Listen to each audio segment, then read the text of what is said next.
তৃণমূল কংগ্রেসের প্রাক্তন জেলা সভাপতি অভিজিৎ দেবভৌমিক কোচবিহার আদালতে হাজির হতেই বিজেপি সমর্থকদের ব্যাপক বিক্ষোভ শুরু হয়।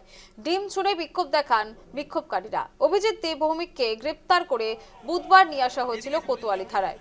বাগডোগরা থেকে গ্রেপ্তার করা হয়েছিল তাকে এবং এরপরে বৃহস্পতিবার দুপুরে অভিজিৎকে কোচবিহার আদালতে নিয়ে আসার খবর জানাজানি হতেই বিজেপি সমর্থকরা ভিড় করতে শুরু করেন আদালত চত্বরে এবং সাগরদিঘির পাড়ে। এদিকে বিজেপি কর্মীরা বিক্ষোভ দেখাতে ভিড় করলেই কোতোয়ালি থানার বিশাল পুলিশ বাহিনী মোতায়েন হয় আদালতের সামনে। ছিল মহিলা পুলিশও এবং ব্যারিকেড দিয়ে আদালতের স্বাভাবিক যাতায়াত নিয়ন্ত্রণ করা হয়। দেখতে পাচ্ছেন একবার রণক্ষেত্র পরিস্থিতি কোচবিহার আদালতে।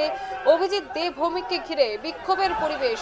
বিজেপির বিক্ষোভ কোচবিহার আদালতে, তৃণমূল নেতাকে ঘিরে বিক্ষোভে বিজেপি সমর্থকরা। আদালত চত্বরে ডিম ছুঁড়ে বিক্ষোভ।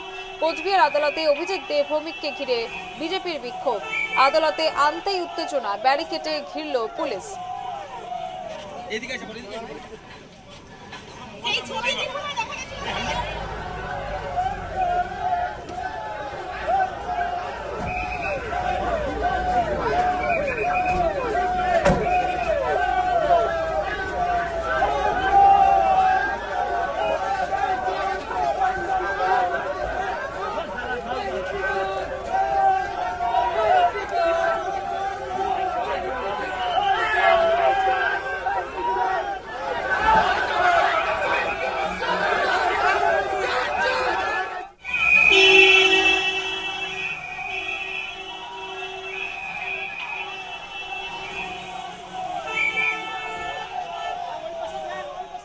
প্রতিবেদন তুলে ধরেছেন আমাদের প্রতিনিধি প্রবীর কুণ্ডু, দেখে নেব।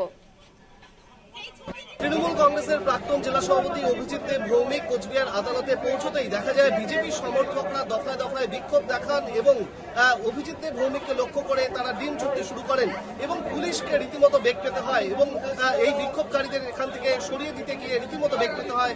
কোতোয়ালি থানার বিশাল পুলিশ বাহিনী মোতায়েন থাকা সত্ত্বেও দেখা যায় এই বিক্ষোভ এড়ানো সম্ভব হয় না এবং দফায় দফায় বিক্ষোভ শুরু হয়। মূলত অভিজিৎ দেবভৌমিককে বুধবারই বাগডোগরা থেকে গ্রেপ্তার করে নিয়ে আসে কোতোয়ালি থানার পুলিশ এবং তারপর তাকে আজকে যখন আদালতে তোলা হয় তারপর কিন্তু দেখা যায় যে বিজেপি সমর্থকরা চারদিক থেকে আদালত চত্বরে ভিড় করতে শুরু করে এবং কোতোয়ালি থানার পুলিশকে রীতিমতো ব্যারিকেড করতে হয় এই আদালত চত্বরে এবং তারপরও কিন্তু দেখা যায় যে বিক্ষোভ সামলানো সম্ভব হয়নি, কারণ দফায় দফায় বিজেপি সমর্থকরা তারা বিক্ষোভ দেখাতে শুরু করেন এবং গোটা ঘটনায় ব্যাপক উত্তেজনা শুরু হয় আদালত চত্বরে।